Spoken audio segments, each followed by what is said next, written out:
Cricket association నిజంగా మీరు చూశారు. ఇవాళ ఎక్కడైనా ఏకాభిప్రాయం.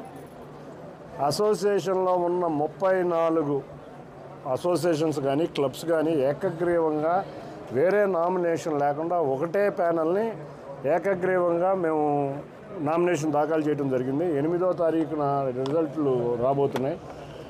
అందరం కూడా ఎవరు పోటీ లేదు కాబట్టి అందరం ఏకగ్రీవంగా ప్యానల్ ఎలక్ట్ అయింది. అందరికీ కోరుకునేది ఏంటంటే క్రికెట్ అభివృద్ధి చెందాలి.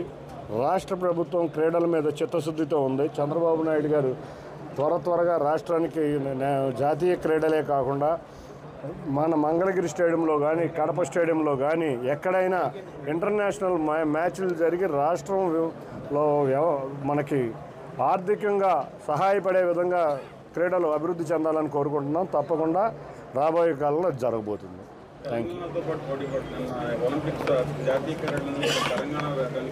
ఏమండి, రాష్ట్రంలో మేము తెలంగాణతో పోటీ పడతామా, దేశంలో పోటీ పడతామా? మేము కోరుకునేది మా ఆంధ్రప్రదేశ్ రాష్ట్ర అభివృద్ధి.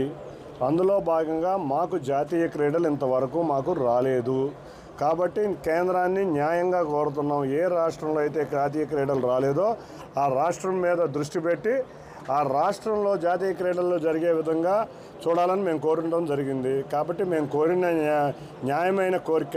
తెలంగాణకి మనం చూసాం, హైదరాబాద్లో నారా చంద్రబాబు నాయుడు గారు ఉమ్మడి రాష్ట్ర ముఖ్యమంత్రిగా ఉన్న సమయంలోనే జాతీయ క్రీడలు వచ్చినాయి, ఆఫ్రో ఏషియన్ గేమ్స్ వచ్చినాయి, స్టేడియంలు వచ్చినాయి.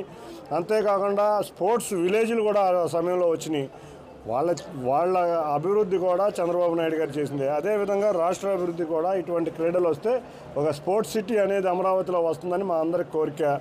ఆయన కూడా స్పోర్ట్స్ సిటీ ఒకటి పెట్టే 9 సిటీలో ఒకటి స్పోర్ట్స్ సిటీ ఉంటుందని తెలియజేశారు. కాబట్టి మేము 2027లో కానీ 28లో కానీ నేషనల్ జాతీయ క్రీడలు తీసుకొచ్చి గ్రామీణ ప్రాంతంలో దాగి ఉన్న ప్రతిభను వెలికితీసి ఇవాళ జాతీయ స్థాయిలో మన క్రీడాకారులు బ్రహ్మాండంగా పతాకాలు వచ్చే విధంగా తర్ఫీదు ఉండే విధంగా కోచింగ్ సెంటర్లు పెట్టబోతున్నాం.